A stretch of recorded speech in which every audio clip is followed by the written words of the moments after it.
Les artistes de l'Est parisien, par Pauline Ziadé. Aujourd'hui, rencontre avec Cédric Jabourek. Bonjour à tous, nous sommes aujourd'hui au Méliès en compagnie de Cédric Jabourek, qui a écrit notamment Trotzef, pour lequel il a eu la bourse Beaumarchais en quelle année ? Alors je l'ai eu en 2019. Et d'où vous est venue l'idée d'écrire ce récit qui est très très singulier ? Je trouve la question assez rigolote parce que vers la fin de ce récit, le personnage il se retrouve perché en haut d'une génie et il dit j'ai eu une idée de génie. Et puis le vent souffle et l'idée s'envole comme ça. Moi, les idées, elles me viennent un peu comme ça. Là où j'ai le plus d'idées, c'est quand je pédale, quand je rentre à vélo. Il peut m'arriver de rentrer chez moi, je suis tout plein d'idées comme ça, je m'assois à une table, j'ouvre l'ordinateur ou alors je me mets devant une feuille blanche et là, tout d'un coup, effectivement, toutes les idées que j'ai eues, absolument géniales, se sont envolées. Si je savais d'où venaient les idées, s'il y avait un gisement quelque part, j'irais souvent. Est-ce que vous pouvez nous dire, Trotzef, de quoi ça cause ? J'avais eu envie de raconter le travail sur les chantiers, travail d'intérimaire, notamment de raconter les gens, les travailleurs eux-mêmes. Alors c'est singulier, on n'a pas beaucoup l'habitude aujourd'hui, notamment dans les romans français et encore moins au théâtre, d'avoir ce type de récit. D'où ça vous est venu ? Est-ce que vous-même vous avez été sur un chantier ou... En fait, je me suis retrouvé sur ces chantiers et j'étais pas du tout préparé.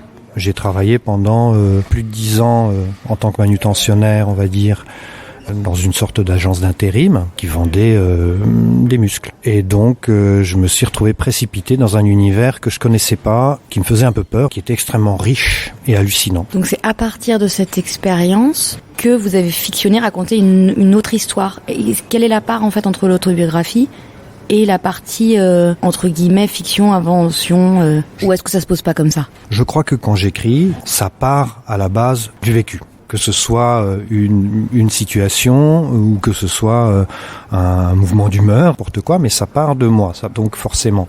Après, il y a une part d'imaginaire ou une part de rêve aussi, on pourrait dire.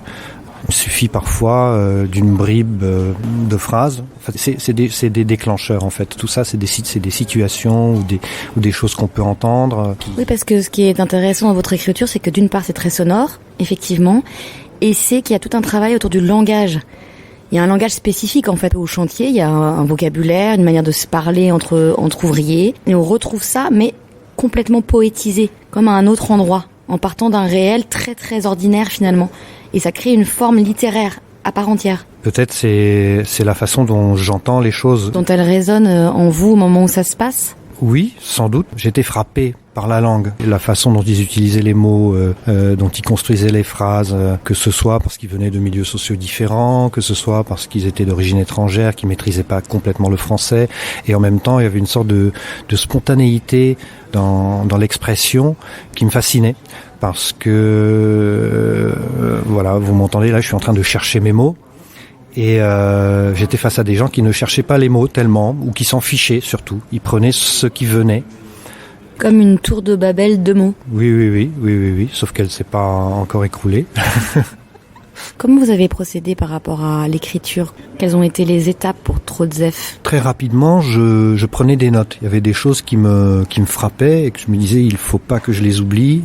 Il y a une prise de notes au début, donc j'ai déjà des traces de ce qui s'est passé ou de ce que j'ai entendu. Parfois, ça pouvait être effectivement une phrase. J'avais quelque chose en moi qui était de l'ordre de la fascination et de la colère également, parce que j'étais pas tout à fait heureux à cette place où j'étais. J'avais aussi le sentiment qu'il fallait que je raconte ou que je dise quelque chose qu'on n'a pas coutume d'entendre. Une réalité, en fait. J'avais envie de décrire une réalité plutôt que de faire un pamphlet politique. Ça m'intéressait pas tellement. J'avais plutôt l'impression que je pouvais être un passeur quelque part, que j'étais un transfuge, parce que je me suis retrouvé dans un milieu que je connaissais pas très bien. Parce que là, on se situe dans quelque chose qui n'est pas une dénonciation politique, qui est un objet éminemment littéraire, mais il y a quand même un choix politique qui est de mettre à jour une situation et des gens dont on parle pas.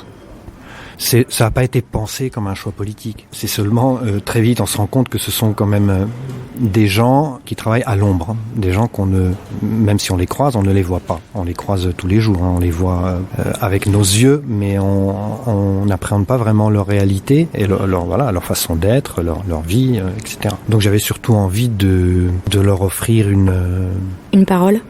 Oui. Est-ce que Trotzef a été joué, repris? C'est une pièce de théâtre? C'est un roman? C'est quoi? J'ai commencé par écrire ça comme un monologue. C'est une sorte de monologue intérieur. C'est une pensée intérieure qui se déroule, mais arrive très vite plein de personnages. Est-ce que ça a été joué ou pas du tout? Ça a été joué par une compagnie Influence Scène qui ont fait une très belle représentation musicale justement, avec des musiciens qui deviennent du coup les personnages du récit. Et ça a été présenté par les élèves du Conservatoire dramatique d'Orléans. Quels sont vos projets, Cédric Jabourek? J'ai plein de projets d'écriture. En ce moment, j'essaye d'avancer sur une pièce de théâtre. En tout cas, j'aimerais que ce soit une pièce de théâtre qui s'appuie sur une expérience récente que j'ai eue lors d'un voyage à Cuba qui m'a frappé. Et à côté de ça, j'ai un autre projet plutôt d'enquête, d'écriture autofictionnelle, on va dire. J'ai envie de travailler sur un paysage, sur un pays et sur un paysage. On vous souhaite bonne route, Cédric Jabourek, à tout bientôt. Et rappelons que Trotzef est édité aux éditions du Cygne et disponible dans la librairie Folie d'encre à Montreuil. À bientôt. Merci. Les Kanaks.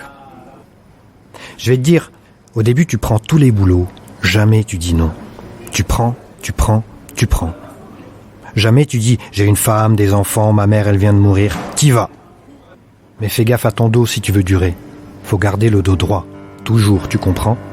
Et tu baisses les genoux comme s'il y avait des ressorts. Comme si t'avais un balai dans le cul, quoi. Y a que comme ça que tu vas durer.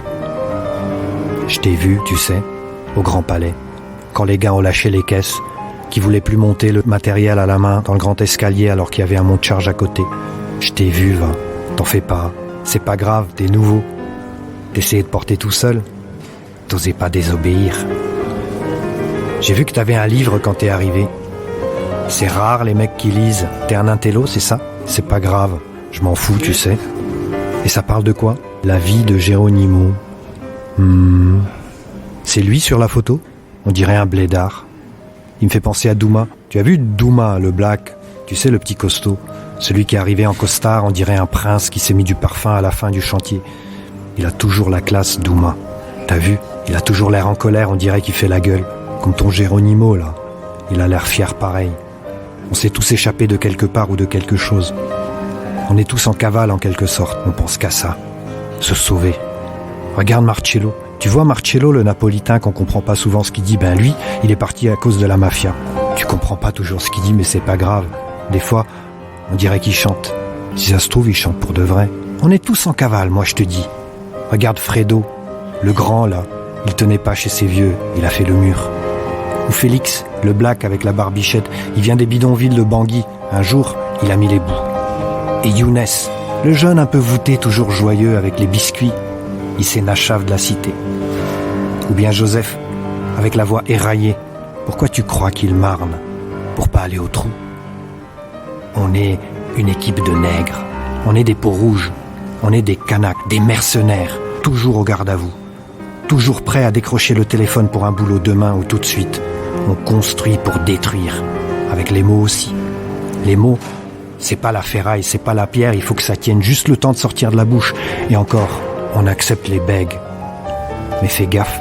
Il peut arriver que les chaînes lâchent et que tout ce bordel de ferraille qu'on a suspendu au-dessus de nos têtes tombe dans un fracas infernal et nous écrase comme des merdes. Dans ce cas, faut courir, fils.